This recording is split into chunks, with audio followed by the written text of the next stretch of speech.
Écoutez, dans le cas de cette première audience, ça devait être la seule audience en réalité, d'accord, durant laquelle il a été soulevé un certain nombre de moyens de nullité concernant les conditions d'interpellation du général, puisqu'il faut relever quand même que des policiers en civil qui ne se sont pas annoncés ont quand même escaladé sa clôture pour procéder à son interpellation.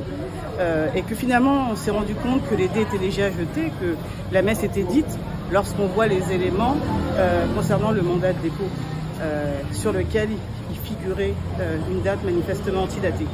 Donc tous ces moyens de nullité ont été évoqués par mon confrère Kéké, à raison du reste. Nous attendions à ce que la Cour se prononce, mais elle a renvoyé son délibéré au 27 janvier, concernant seulement les moyens de nullité, et donc pas le fond du dossier. Ce qui est gênant, c'est qu'il y ait même une séance, en fait, qu'il y ait même une audience, précisément, en ce qui concerne le général. La place du général n'est absolument pas dans cette salle d'audience.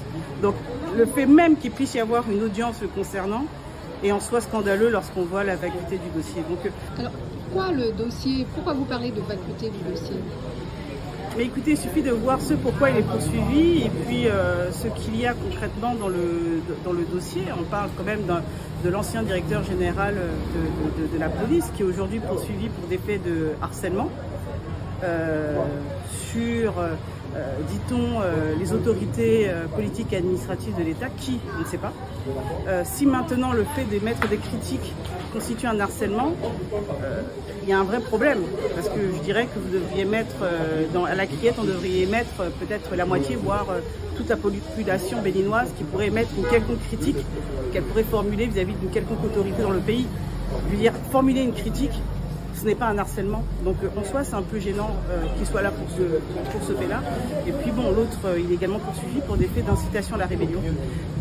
Quand on voit ce qu'il a pu dire, encore une fois, la critique n'est pas une incitation à la rébellion. Mais encore une fois, le fait même qu'il soit détenu est scandaleux. Le fait qu'on puisse le poursuivre parce qu'il critique, parce qu'il ne fait juste que l'usage de sa liberté d'expression est en soi scandaleux. Et ça montre quand même qu'il y a un véritable problème. Ça montre qu'il y a un véritable problème parce qu'aujourd'hui, si le fait de critiquer, même si c'est de façon dure, ou considéré comme dur par le pouvoir, ça ne justifie pas le renvoi devant une juridiction ou la détention d'un opposant ou de quelqu'un qui formule des critiques. Mais il a dit qu'il a été approché pour un coup d'État. Est-ce que ce n'est pas des propos graves? Oui, mais ce qui est grave, c'est pas le fait qu'il le dise, c'est le fait qu'il ait été approché. Et lui le dénonce, il le dit. Et par cela, il attire l'attention des citoyens, mais également du pouvoir, sur la nécessité qu'il faut absolument, il y a des choses qu'il ne faut pas faire.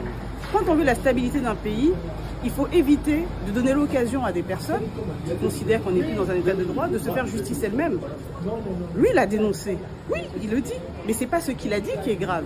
C'est le fait qu'il était approché et lui-même l'a condamné. C'est comme un lanceur d'alerte. Vous avez quelqu'un qui dénonce, qui vous dit mais il y a une situation assez grave au Bénin. Et puis c'est lui que vous emprisonnez. Il y a un problème. Et que répondez-vous à ceux qui disent que c'est lui-même qui a voulu se faire emprisonner?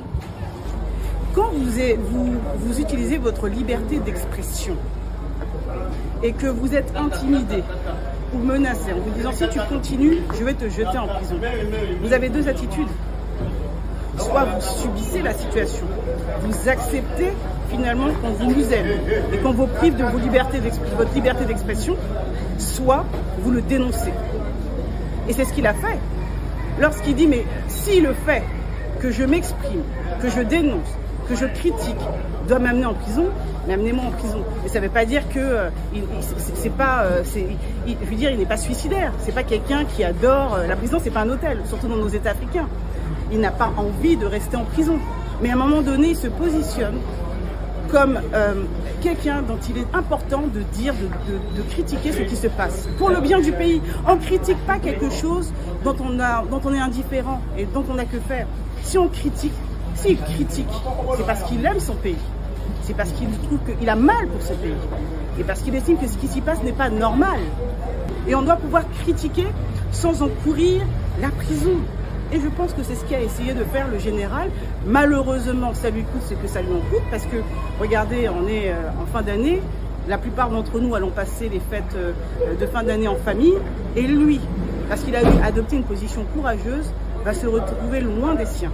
Et on parle du général Oundénion, mais il y a aussi son co-détenu, qui lui, clairement, c'est un dommage collatéral, c'est une balle perdue. Bon, il s'est retrouvé au mauvais endroit au mauvais moment, et lui aussi se retrouve en prison. Donc vous voyez, la situation est assez grave.